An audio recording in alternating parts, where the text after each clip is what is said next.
یہاں سے گھر والوں کی طرف سے فرمائش ہے کہ کچھ تھوڑی سی تقریر ہمیں ایسی سنائیں کہ جو باہر آپ جا کر سنایا کرتے ہیں. جمعے پر تو وقت بڑا تھوڑا ہوتا ہے, میں صرف چند منٹ آپ کے لوں گا, پھر دعا کرتے ہیں. پنجابی کے شاعر نے یوں کہا تھا, دنیا کی ایک مثال اس نے دی ہے کہ دنیا کیسی ہے. وہ کہتا ہے کہ سوڑی گلی کنے وچ ٹوئے, سوڑی گلی کنے وچ ٹوئے, اتھے ڈگ دے نویں نروئے, سبنک قدم رکھی بندیا, اتھے کئی تماشے ہوئے. انسان دنیا میں چلتے ہوئے بڑا سنبھل کر اسے چلنا چاہیے اور عاجزی کے ساتھ چلنا چاہیے, اس لیے کہ خدا کی بارگاہ میں کوئی کمی نہیں. بولو, خدا کی بارگاہ میں کوئی کمی نہیں, ایک چیز کی کمی ہے. یہ بات میری غور سے نفارمن کے پروپیگنڈا نے شروع کر دی ہو. خدا کی بارگاہ میں ایک چیز کی کمی ہے. کس چیز کی؟ عاجزی کی. خدا عاجز نہیں ہے, خدا عاجز نہیں ہے. اس کا حق کبریائی ہے, اس کا حق غرور ہے, اس کا حق تکبر ہے, اس کا حق بڑائی ہے. عاجزی بندے کا حق ہے, عاجزی بندے کے لیے ہے, کبریائی مولا کے لیے ہے.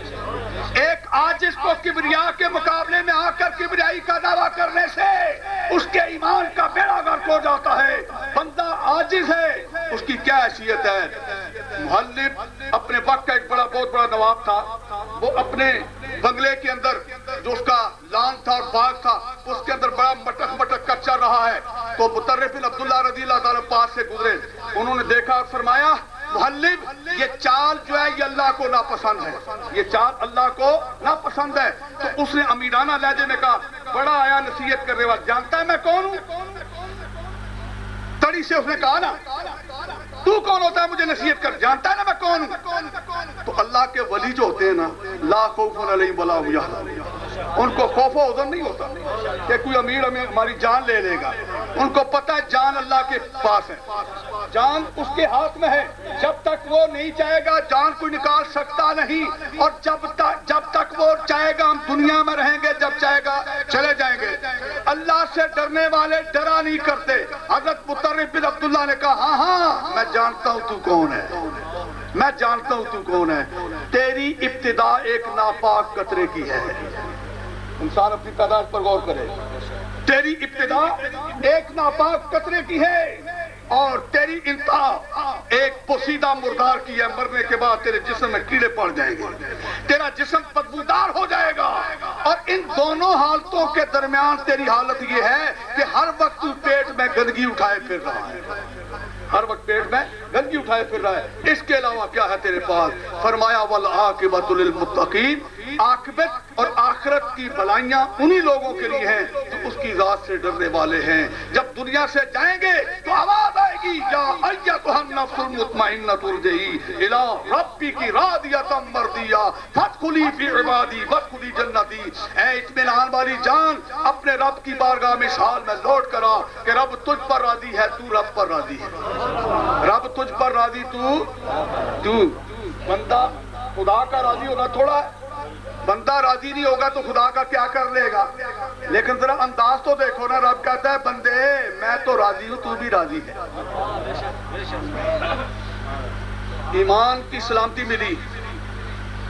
روح اس وقت تک نہیں نکلتا جب تک بندہ اپنا ٹھکانہ آگے دیکھ نہ لے, اچھا یا برا, نیک ہے, اس کو جنت کے باغات, اس کے محلات جس میں ہمیشہ اس نے رہنا ہے دکھائے جاتے ہیں کہ تو کامیاب زندگی گزار کر رہا ہے, اب تیری لیے یہ ٹھکانہ ہے.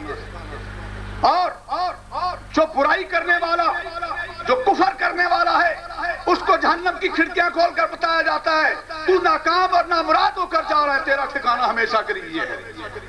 اسے بتایا جاتا ہے، جس کو انعامات سے نوازا جاتا ہے، رب پوچھے گا مرنے کے بعد اللہ اللہ۔ اب سنو ایک دو آیتیں، میں اپنی بات کو ختم کرنے کی طرف لے جاتا ہوں۔ اللہ فرماتے ہیں یا ایھا الذین آمنوا اذکروا اللہ ذکرا کثیرا وسبحوہ بکرۃ وأصیلا والذی یصلی علیکم وملائکتہ لیخرجکم من الظلمات الی النور وکان بالمؤمنین رحیما تحیتهم یوم یلقونہ سلام وأعد لهم اجرا کریما۔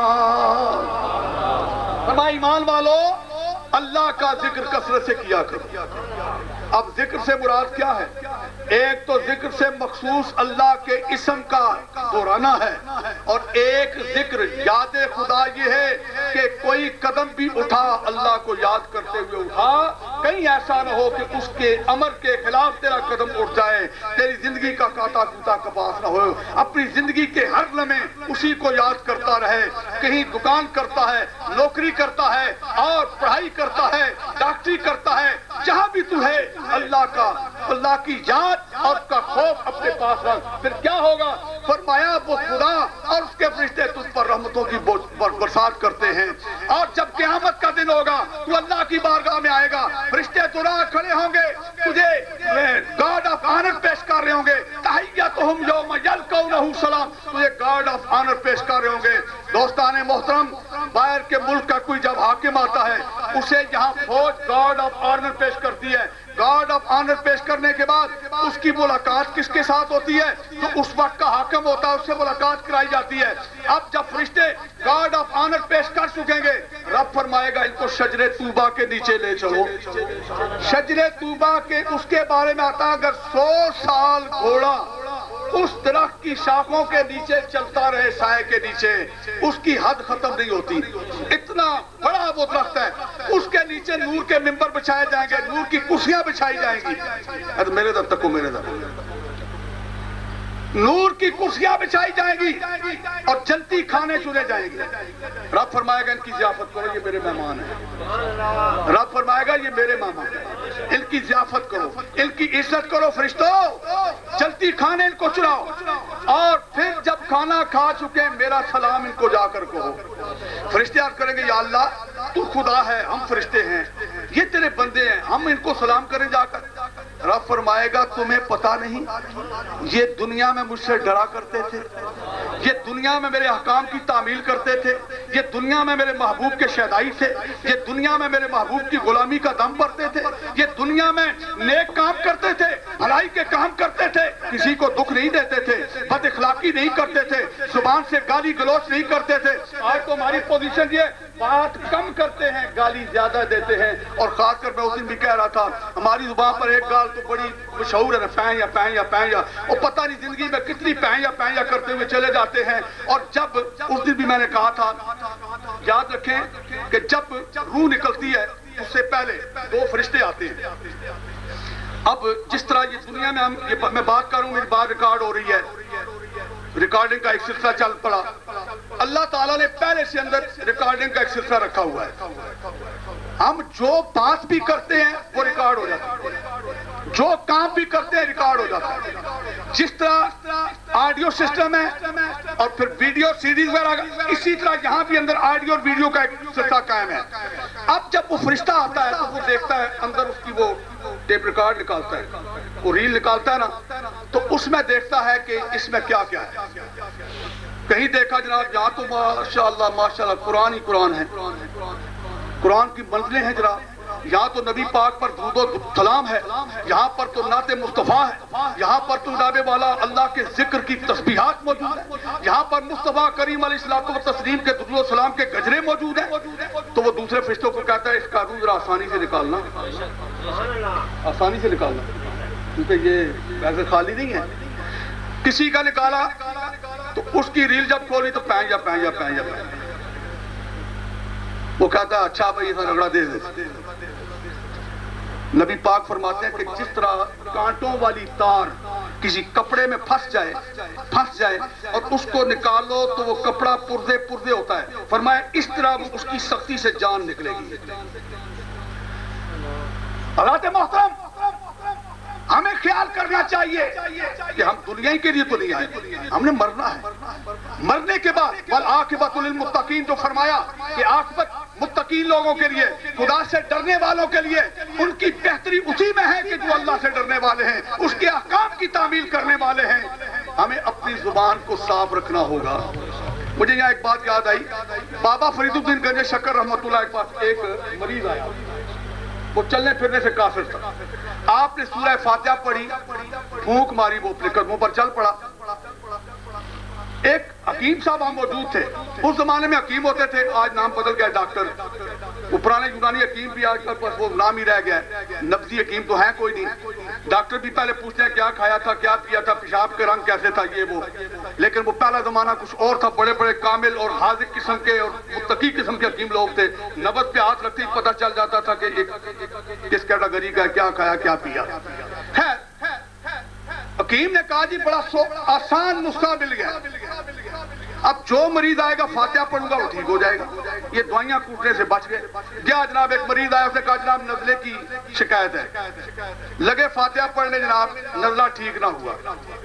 دوسرا پیٹ کی تکلیف بتائی، فاتحہ پڑھی ٹھیک نہ ہوا. آیا بابا جی آپ نے ایک مرتبہ سورہ فاتحہ پڑھی، کوڑ کا مریض اپنے قدموں پر چل کر گیا، میں فاتحہ پہ فاتحہ پڑھا جا رہا ہوں، نزلہ بھی ٹھیک نہیں ہوتا، بات کیا ہے؟ فرمایا ڈاکٹر صاحب، حکیم صاحب، کلام ربانی کے لیے زبان فریدانی چاہیے. کلام ربانی کے لیے زبان فریدانی چاہیے.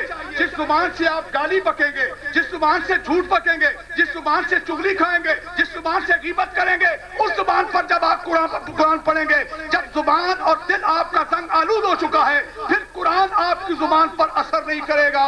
ارے آپ کو قرآن پڑھنے کے لیے اپنی زبان کو پاک کرنا ہوگا، اپنے دل کو پاک کرنا ہوگا، اپنے تصورات کو پاک کرنا ہوگا، اپنی جگہ کو پاک کرنا ہوگا، اپنی گفتار و کردار کو پاک کرنا ہوگا. میرے نبی کی تعریف تو تورات میں بھی یہی موجود ہے. فرمایا محمد رسول اللہ نبی المختار لا فظ ولا غلیظ، محمد اللہ کے رسول ہیں.